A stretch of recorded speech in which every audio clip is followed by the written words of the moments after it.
I'm Heidi Mayo. I'm an art teacher here in Plymouth at the Top of the World Studio Gallery. Every year for the past 6 years, PACTV has hosted my annual student exhibit. And this year, I taught over 50 students, and probably about half of those will be displaying their artwork at the PACTV Gallery from April 11th to May 12th. And on the 11th of April, we have our grand opening. It's quite a gala affair. It's a big party from 5 to 7 p.m. here at the gallery, where all the families and friends come and look at the artwork, and we have lots of refreshments, and it's just a wonderful way for the young artists and emerging artists to get a taste of what it's like to be a professional artist. This is to see their work hanging on the wall, and they can sell it if they want to. And it's just a wonderful opportunity that PACTV Gallery provides for me every year and for my students. Every year we have an auction where we choose a charity that we will benefit. The students, a handful of students, create paintings. I frame them up, and there's a silent auction during the opening this year on April 11th.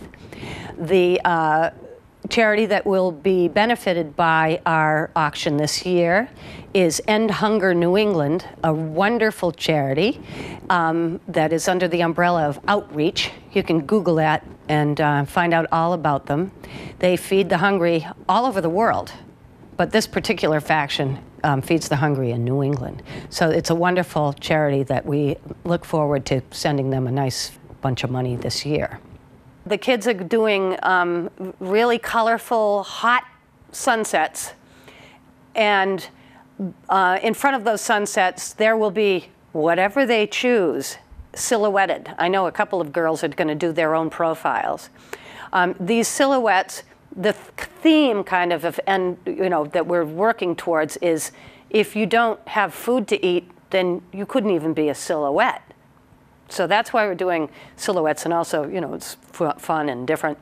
And I will frame them up, and so you should show up here at PACTV Gallery on the 11th of April between 5 and 7 if you want to bid on these awesome works of art that the kids are so generously donating. I feel so lucky and am so grateful that the parents of my students see the talent that their children have and send them to me, because the kids that I teach are so talented and so smart and awesome that I know that in the public schools now the arts are really kind of taking a back seat, and so these parents see just how much benefit their children get from art education and from coming to me every week. I just want to say thank you to all of the parents that believe in their children and know how important the creative mind is to develop. My students range in age from 5 to, this year, 60. Mainly the kids are kindergarten through juniors in high school. And I mix them all up. Everybody learns from each other, so I don't mind having mixtures of ages in the same class, because kids really do learn from each other. I have some kids that come every single week, so when there's a new kid in the class, I let them do a lot of the teaching, and it shows me that they know what I've been talking about to them. On Mondays, I teach 12 and up, and anybody who's 12 or over is considered an adult in my class. And so these 12 and up, it's a longer class, and it's more sophisticated. It's called Art as a Verb. And what I do is I teach these kids to get their brain out of the operation of art, because your brain makes a big deal out of things that are really small, especially in visual art. So we call it Art as a Verb, and we get the brain out of the equation and let our eye tell our hand what to do. And I have the younger kids do this all the time too. and Down and Dirty with pastels. That's the other class I teach. In the summertime, I teach something called Backyard Naturalist, where kids keep a nature journal, and they really increase their observation skills and their respect for nature, and they become much better artists by drawing what they see very quickly because things move around outside. So those are the basic ones. I also will do parties if somebody wants to have a party, and the favor is everybody goes away with a painting that they made. We paint from life as much as possible, because when people are, rendering a picture to a picture, you're doing 2D to 2D. But when you're taking a real life 3D thing and rendering a 2D painting, you learn so much more about all the elements of creating good artwork. So everything is an opportunity to make artwork for us. The teapot, the pepper mill, I have a bag full of plastic animals. Everything is an opportunity to make art, to draw what you see. I often have the kids and grown-ups do contour drawing, where they keep their eye on the subject, their hand on the paper, they don't lift the pencil, and they don't take their eye off the subject, so they let their eye tell their hand what to do. And it's the basis of good art. The seasons and holidays bring great opportunities for making art. I use seasonal stuff as a springboard for what we do and the lessons that I teach. Such as, at Halloween time, I have a skeleton whose name is Bones Jones. His proportions are correct, and he does yeoman's service for us during the Halloween season, so that the kids have to use him as a model. We also use candy, where they get to eat what they painted after they do a really good job making a painting. One year I had the Great Candy Corn Challenge, wine glass filled with candy corn. Not an easy thing to paint. And these kids, who are ranging from kindergarten to 7th grade, can pull this stuff off unbelievably well, because they haven't started self-judging the way that grown-ups do.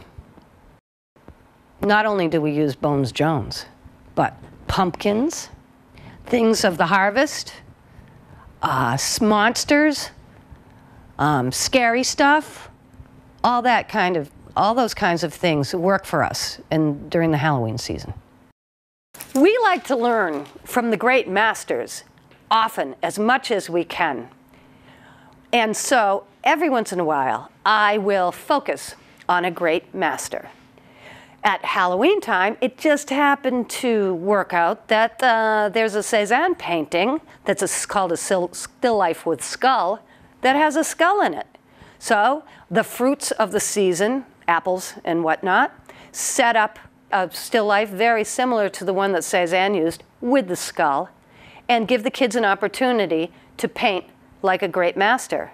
So they see the painting, they see the setup in the still life, and they render their own Cézanne. And I had an older kid who did a Cézanne too that was just fabulous.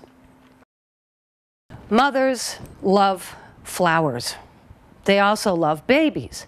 So when Mother's Day or gift-giving time is coming around, we will often do paintings of mothers and babies, mother animals and baby animals, because they're so cute. And kids like making them too. And mothers love getting them as gifts. But more than that, they love flowers, because moms, women in general, love flowers. So I set up a lot of still lifes with flowers as a centerpiece and fruit around it and other stuff. And we see a lot of that because it's just an excellent way for kids to learn to paint what they see. Painting what you see is like the most important thing that I teach. Not what you think, what you see with your eyes. At Christmas time, we use the season to learn an awful lot about snow, which is not white ever. white animals, which aren't ever white. We never use white. We don't even have white. We have a lot of very light colors. And the kids learn so much about the value of values. Dark values, light values. They learn how to make fur look like fur. They learn how to slowly build the values so that an animal's face will look real. These kids are amazing, and they actually hear what I say, and they follow through. And some of the works that you will see in the exhibit are just amazing. Snow, shadows, stuff like that. Christmas, we make Christmas cards. I print out Christmas cards, so each kid has 4 Christmas cards to give with the envelopes and stuff like that. We make Christmas gifts. We frame them up in dollar store frames. And so we use the holidays, and especially the snowy season, to learn so much about light and shadow and how it reacts on snow and animals' fur. Whenever the weather is good, we go outside. One thing is very important. I personally can't be inside on a nice day, and I don't expect that most of these kids can either. So we go outside as much as we possibly can, and we paint what is available to us out there. So we paint en plein air, which is French for outside.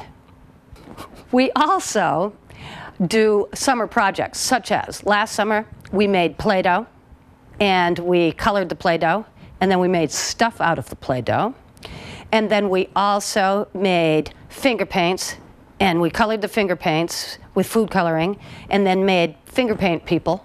We can get very messy in the summertime because we can be outside and at the top of the world, which is my studio gallery that is under construction, and it can get very messy up there.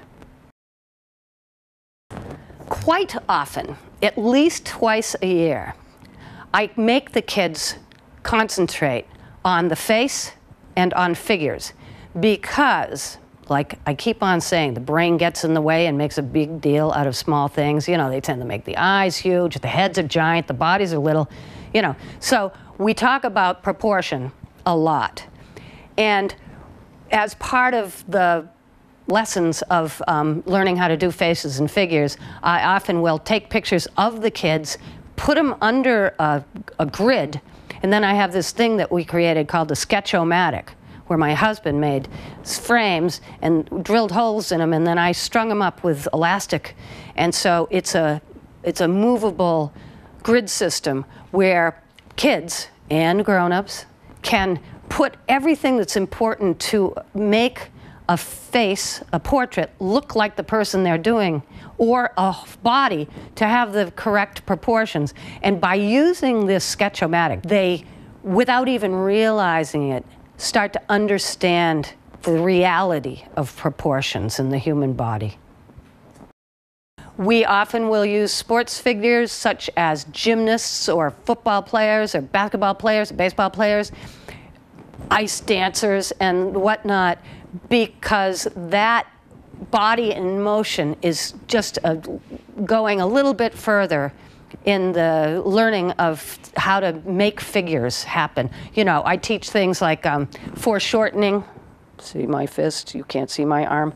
Foreshortening, negative space, and how these things are as important to making good art as, you know, looking at the thing and drawing the thing. What's not there is as important as what is there.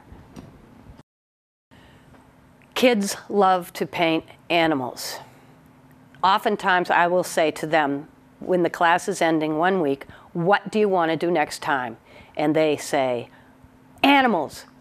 So oftentimes as a break from the heavy art academic aspect of what they get taught every week, I let them do animals. I let them choose the animals. Sometimes we do fish, sometimes we do birds, sometimes we do animal babies and their mothers, sometimes we do cute little fuzzy things, sometimes we do scary bears, and we just do all sorts of animals, even frogs and insects too.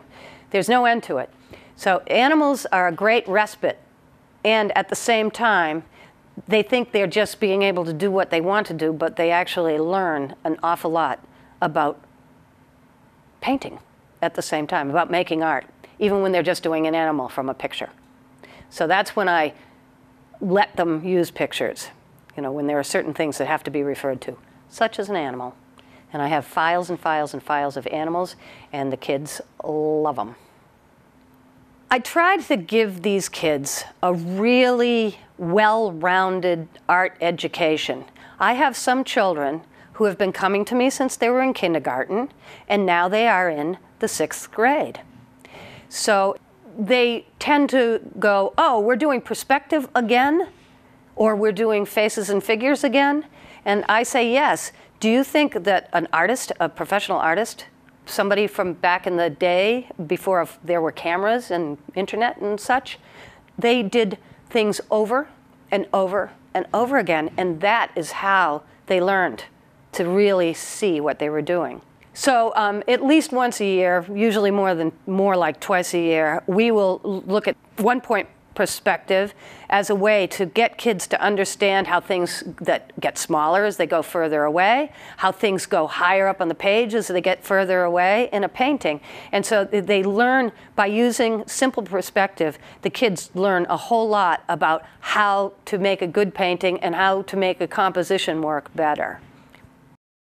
Yes, we do color studies too. We often will do a lot of different colors of paper with the same subjects so that the kids can see how the paper that we use to make pastels on is called support. And the reason why it's called a support is because what color are you using? And we never use white, never. What color you're using supports the painting that you're making. One picture in particular that a kid did on bright red of bears. I mean, you can just see how the bears come alive because of the support was bright red. So oftentimes I'll take some fruits and a simple still life and give them 4 different colors and have them do the same little piece on the 4 pieces of paper that are different colors, and the kids will see how the support works to support their paintings. We do acrylic painting in the summertime too, because you can outside. You know, I can't do that in my kitchen. So I'll take a painting such as Starry Night and have the kids use that and see how they work it with the paints, because they're not accustomed to using acrylic paints and paint brushes. They're accustomed to using pastels. So it's always good to get their feet wet with other mediums too. In summer, I have a lot of sunflowers in my backyard that get planted. They're volunteers from the birdseed. And so there's tons of sunflowers. So of course we have to take advantage of that. And everybody becomes a mini Vinnie. And so we have many mini Vinnies over the course of a few weeks in the summertime. And everybody takes advantage of these gorgeous sunflowers that I have in my backyard. Every once in a while, when it's really cold, such as this February vacation, we went tropical and just did palm tree on the beach, show what a palm tree's shadow looks like, and just feel the heat of the painting, of the warm colors, which are yellows, things with yellows and red in them. Speaking of cool and warm, at the holiday time, I happen to have 2 different sets of lights, one on my porch and one on my fence. They're both white, supposedly, but one of them are warm and they're yellowy orange, and the other ones are cool and they're blue. So I take all the kids over the window and I point at the ones on the fence and I point at the ones on the porch and go, what color are those lights? And they say, they're not white. Some are blue and some are orange or yellow. And that's how I use those kinds of things to teach kids about the difference between warm and cool and values and stuff like that.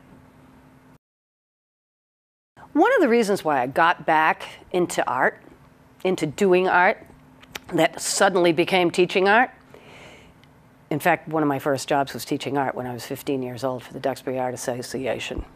So I got back into art in every way, is because I had written a book And I started making illustrations for the book. And then the world wasn't ready for the book. The book is about a horseshoe crab and a girl. So I put the book away for 7 years. And this year I've brought the book back out. I'm creating new illustrations for the book and getting it ready for publication. So right now, in addition to teaching my art classes, I am getting Nelson Telson, The Story of a True Blue Blood, my middle grade novel, ready for publication, and it should be out within the year. If you'd like to see these wonderful works of art, please come to the PACTV gallery between April 11th and May 12th. If you would like to know more about my classes at the Top of the World Studio Gallery, the Top of the World has a public Facebook page where you can see all the paintings that the kids have done over the course of the past few years, because I always now remember to put them up there. I also have a website, www.heidimayo.com, where you can learn more about the classes, you can get in touch with me, and you can see even more artwork there. Some of mine. I am really grateful to PACTV for allowing me to have this show here at their beautiful gallery. I feel so lucky that PACTV has this wonderful gallery that you know is just a great venue for this kind of thing. And the coolest thing about this PACTV and the gallery is that most of my students are from Plymouth, Kingston, and Duxbury, and PACTV now serves all three of those towns. So it's just a really wonderful thing that these students will be able to turn on PACTV and see this gallery spotlight and show it to their friends and tell them when it's on. And I love public access television. I believe in communications and public access. And I think PACTV is probably one of the best access centers in the country. And I'm a lifetime member. I love PACTV. Thank you, PACTV.